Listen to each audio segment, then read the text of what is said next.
Fourth point, we can choose to trust God's promises even when it seems like it may never happen. Have you ever come to the point where you're convinced what the Lord wants, but it seems like it's never going to happen? He wants you to serve Him, but there's so many obstacles, or you believe He wants you to have a godly family, but there's none in sight, or a godly marriage, and again, there's none in sight, or godly children, and you don't have it. It just seems impossible.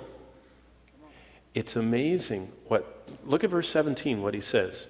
And behold, I myself, I am bringing the floodwaters to destroy from under heaven all flesh, which is the breath of life. And what I'm saying here is the Lord is talking, and the Lord lays out a very frightening plan through verse 22. And then God says in verse 1, look at chapter 7, verse 1, come into the ark. And did you know that God doesn't talk again for 370 days? Did you catch that? Did you know that Noah, he was embarking on something very difficult? He makes this big box and he watches all the animals go in, and God slams the door shut, just like He said, and now he doesn't know calls from the Lord. I mean, he doesn't know how long he's going to be on that boat. He doesn't know when this is going to be over, and there's a constant storm and all the waves. Can you imagine what it was like on there? And God, did you lose my number? Did you know what? I haven't heard from you. Do you understand?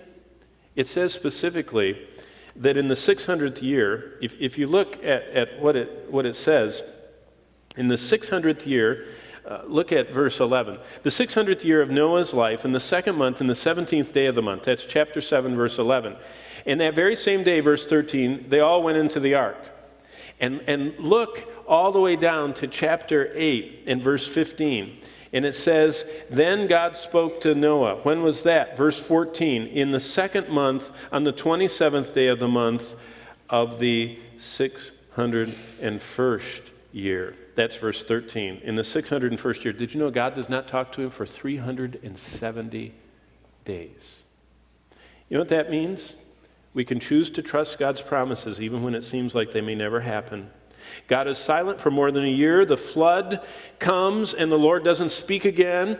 This means that for 370 days of silence, that Noah learned to trust God.